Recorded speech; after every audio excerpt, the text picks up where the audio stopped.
I was serving supper when my cell phone rang. It was my husband saying, please call an ambulance. He had been playing squash at the courts around the corner and one of the gentlemen had collapsed.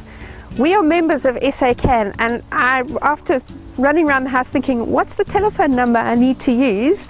I go and stand at my gate, because we've got an SA CAN big sign on her, and dial the number and dial SA CAN. And I think it was Adrian who was on duty that night, and we worked together to get an ambulance up to Hilton Squash Courts. Nothing, it's just that this gentleman, everybody's doing the official things on this gentleman, and I just thought, you know, somebody needs to know, he needs to know that something's been done, that the ambulance is coming, that his hand needs to be held, that he's having his chest pummeled and all these things done to him, and he doesn't. They say that your hearing is the last thing for you to go, so they can hear what's going on, and that's why I held his hand and kept calling his name and telling him the ambulance was coming, because you know what, inside that body there's you in that brain and you can't speak, but for somebody to be communicating to you and telling you what's happening is probably a comforting thing. There was a lady with short dark hair, and she just took control of the situation. She told this one to do this, that one to do this one to do that. She took control, and that's what they did. She just took control, and that was it. I've been a paramedic now for 11 years, and initially I'm coming from Pretoria. I moved up here 4 years ago. I'm working for ER24 in Maritzburg for this 4 years now. And I just love it, you know, to save a life and to make that small difference. It's not like this interviews and all that. This is nothing for me, you know, the smile on the family's faces and to talk to your patients, or just the thanks, you know, that makes everything worthwhile. We arrived within 7 minutes from the first initial call. When we got to scene, there was an off-duty paramedic that was actively doing CPR on the patient. I initiated treatment. I asked the paramedic to just continue what he's doing until all our equipment is ready and we're ready to take over.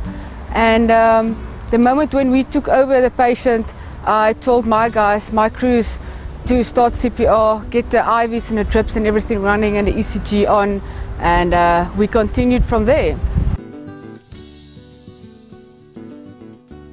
Because you don't think in those kind of situations. The minute somebody says call an ambulance, you actually don't think straight. You really don't. So SA CAN, it's in my phone now. All I have to do is push 5 and it goes directly through to the emergency line. All our phones are like that. My managers at work know that. And you know what, it's important. And I have to say, I'm telling everybody that they need to be members of SA CAN, because Jeremy wouldn't be here we are today if we St. Howick Medic, is it Howick Medic Clinic? Still, the phone, no one answered the phone. The patient was not breathing, he didn't have any pulse. When the ECG was put on, he was in a ventricular fibrillation, which is when the heart is fibrillating, and we actually can shock the patient at that stage. So we initiated the first shock within 5 minutes of CPR, and my medication, advanced life support medication, I also gave to the patient, and he started reacting to the medication and to the shocks that we were giving him. So then we shocked the patient the first time, we didn't get a reaction back, we continued the CPR. After the second shock, the patient actually started waking up, and I had to sedate the patient again to keep him down, because his heart was still in like a fibrillating state, but he had a pulse. We're very, very proud of Carla and her team. This is a really remarkable story, what happened, and we're very proud of them and their achievements. To bring someone back that's been clinically dead for more than an hour to actively breathing and to have a spontaneous heart rate, it really, really is a miracle.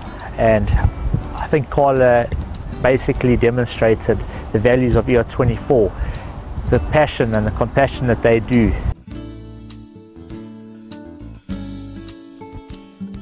Well, initially when I saw the family, they were all thanking me, but they never realized actually what happened.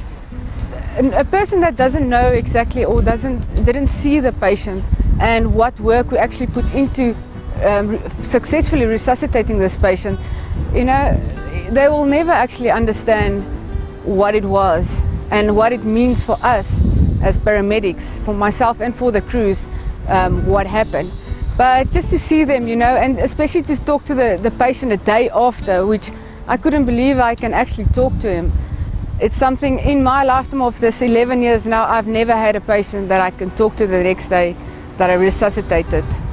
And actually speaking to me, he couldn't remember me, and you know, I don't mind. The whole thing is just like talking to him, and I actually asked him, and I actually said sorry for hurting him, because you know, if you shock the patient and you actually, it's like jumping on his chest, you know.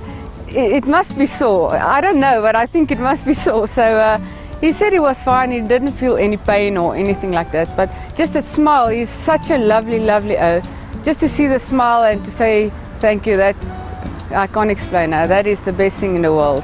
I'm so glad to hear that he's okay. They got him to the hospital. He spent once I knew he'd spent the night, lasted the night, then I knew he was okay. But you know, when we hear what's wrong with him, you know what, standing praying for that gentleman, I feel that God was there and it wasn't his time to go, and just being there to be able to hold his hand and tell him just to hold on, you know, and the ambulance is coming. I think it's an awesome system that is in place at this stage, especially the communication between us, the people on scene, and SA CAN. So every 5 minutes you will get an update, you know exactly what's happening, if the patient improves or the patient like arrested or whatever, you know exactly what you're going into before you're even on scene. And just the communication between us, SA CAN, and the people on scene, I think was excellent. So to Carla and the team, we're very, very proud of her successful resuscitation, and we just really hope that there's many more to come.